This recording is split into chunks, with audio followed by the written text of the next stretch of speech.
42 minutos pasan de las 10 de la mañana, seguimos en Enclave País después de la entrevista con el canciller Mario Lubetkin. Es miércoles y Martín Aguirre está con nosotros como prometimos. ¿Cómo andas, Martín? ¿Cómo andas, Malena? ¿Todo bien? Qué gusto recibirte. Igualmente estar acá. Hoy hablamos de las transferencias únicas porque es una de las novedades que trae la rendición de cuentas, que implica un incremento de 31 millones de dólares y se unifican las transferencias. Se ha hablado muchísimo también de las contrapartidas a ser exigidas o no y de esta penalización del 20% que se aplica si no se cumple con esas contrapartidas. ¿En qué lugar te parás respecto a este tema? Bueno, a ver, lo que me parecía interesante de esta polémica que surgió toda la semana fue un poco el planteo de uno y de otro lado, ¿no? Porque hay varios aspectos de esto que yo creo que exceden el tema puntual de las contraprestaciones. Para recordar un poco, lo que viene en la rendición de cuentas es un proyecto por el cual estas prestaciones sociales que se brindan a través del MIDES no pedirían determinadas contraprestaciones como es mandar a los hijos al médico o asegurarse que tengan vacunación, la escuela, y por otro lado se pensaría en entregarlas en dinero, cosa de que haya mayor disponibilidad de lo que hacer con ese dinero, pero a la vez también se pierde control sobre en qué se gasta. Claro, esto ¿no? puso el grito en el cielo por parte de la oposición. Esto puso el grito en el cielo y a mí lo que me parece interesante son los argumentos que se usan para debatir este tema. A ver, porque por un lado está el argumento de que, bueno, hay una evidencia técnica, científica, si se quiere, de que estas contraprestaciones no cambian en nada, o sea, que no estimulan a la gente a mandar más a los hijos al médico o a vacunarlos, etcétera, ¿no? Que me parece que es un argumento que se presta para confusión, porque en el fondo, a ver, en el debate público hay un incremento, una necesidad de permanentemente apelar a cuestiones científicas que cierran el debate, ¿no? No hay evidencia y punto. Algo que demuestre Y me parece que en este tema, como muchas cuestiones que tienen que ver con las ciencias sociales, a veces se abusa de eso cuando no es tan cierto. Porque, a ver, vos, la evidencia, ¿qué mide? Porque mide de repente una cuestión que vos la definís en un determinado espacio, pero hay otras cosas que no se miden, ¿no? Por ejemplo, se mide cuál es el impacto que tiene en la cultura, en el aspecto cultural de la sociedad durante mucho tiempo que vos como Estado entregues dinero a cambio de nada. ¿Cómo afecta eso al que lo recibe en el largo plazo? Y en el otro sentido, o sea, a la gente, porque a veces parece que el Estado tiene plata y la regala, ¿no? Pero la plata es de la gente. Y hay una cantidad de gente que hace un esfuerzo enorme para pagar sus impuestos, que sacrifica cosas. ¿Cómo siente esto de que el Estado dé plata sin nada a cambio? ¿Crees que esta discusión cambia y el sentir cambia en función de cómo le pega a cada bolsillo? Yo creo que en el fondo hay un tema ideológico, ¿no? Porque ¿qué pasa? Hay un sector de la sociedad, hay un sector de la política que cree que el rol del Estado de alguna manera es tomar y repartir, ¿no? Algo que ya a veces se ha mencionado como una especie de síndrome de Robin Hood, ¿no? Entonces sacarle a los que más tienen para darle a los que menos tienen, y que ese sería un poco el rol del Estado. Y yo creo que eso está un poco atrás de esa necesidad de evitar las contraprestaciones, ¿no? Como que es una cosa que, si vos querés, enturbia ese rol del Estado más magnánimo y de repartir plata.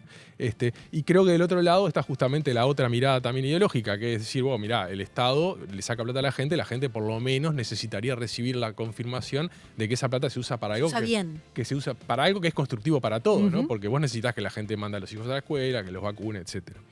Entonces, ahí hay un tema que yo creo que complica el debate. Después hay otro tema que complica el debate, que es una cosa que se apela mucho en Uruguay y en otros lados, que es el debate, el argumento ad hominem, ¿no? Entonces, desde el gobierno se dice, bueno, lo que pasa es que es muy fácil vos cuando tenés todo y estás calentito en tu casa, ¿no?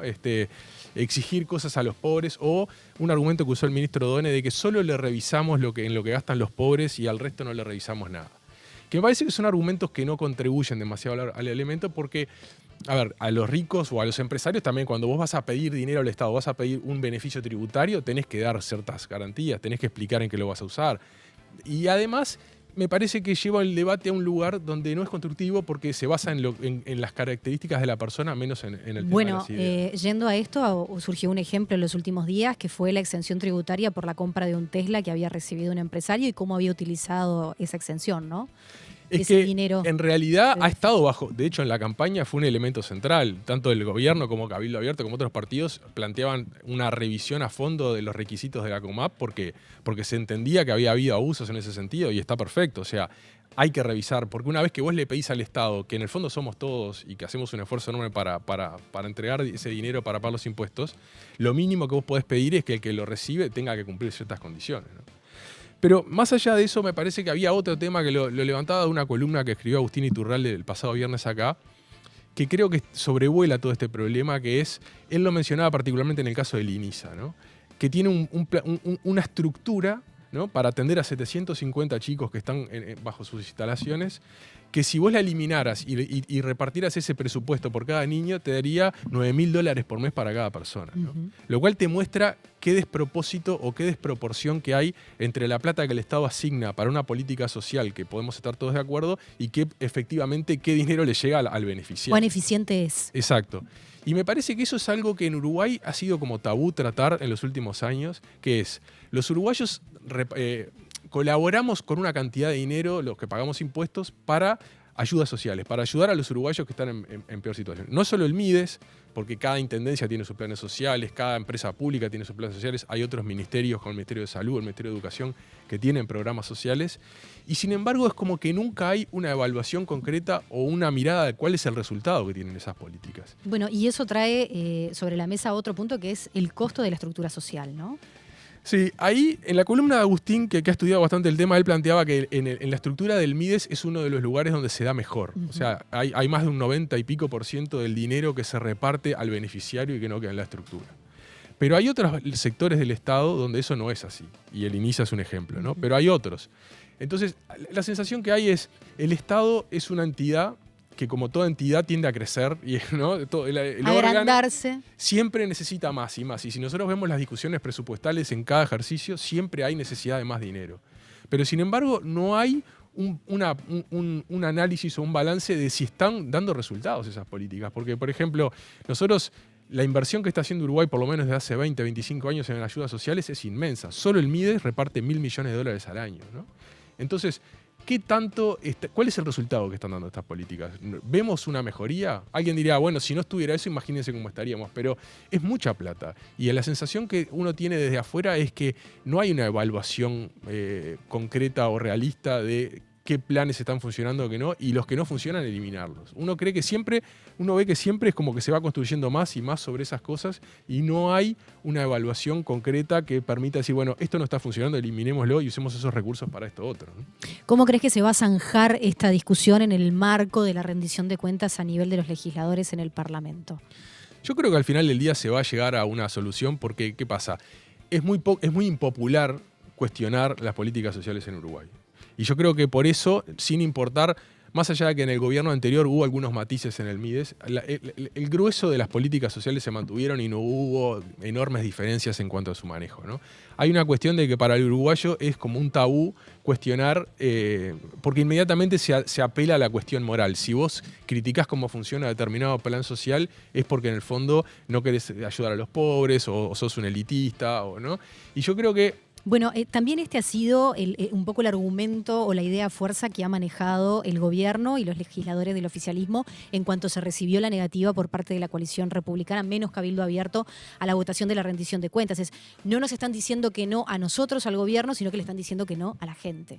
Sí, a mí me gusta separar, porque hay una parte que es una cuestión del debate político típico, en la cual uno no va a entrar. Eso es lógico, todos los partidos lo hacen, ¿no? Tratan de ponerse al lado del bien y en contra del mal. Eso es inevitable, es parte del juego, está bien. Pero como ciudadano, en nuestro caso como periodistas, la verdad es que uno se cuestiona, ¿no? ¿Es verdad que todo este dinero llega a quien se supone que tiene que llegar? ¿Por qué si hace 20, 25 años o más, ¿no?, que estamos haciendo planes de ayuda social masivos y con mucho dinero, no vemos una mejoría notoria en esta situación? Entonces, es tan pecaminoso pedir una evaluación más racional de cómo estamos gastando este dinero. ¿Será que lo estamos gastando de la mejor manera? ¿Será que los que lo más necesitan lo están recibiendo realmente? Y me parece que esa es una pregunta que en el sistema político es muy difícil de hacer, pero creo que tiene que ver un poco con el rol que nosotros como periodistas o incluso los ciudadanos tenemos la obligación de poner arriba de la mesa. Martín, no estaba previsto que habláramos de este tema, pero ha generado mucho ruido en las últimas horas, que tiene que ver con esta propuesta del gobierno respecto al diálogo social, y el tercer punto vinculado más que nada con las AFAP, que ya ha tenido algunas repercusiones. ¿Tenés algún punto de vista sobre esto? A ver, el tema AFAP es un tema por un lado es un tema político, ¿no? Hay un tema de fondo que hay un sector de la sociedad, particularmente el PIT-CNT y algunas otras organizaciones sociales. Un tema político e ideológico también. Sí, claro. En el cual ellos les gustaría que el dinero de las jubilaciones esté en manos del Estado.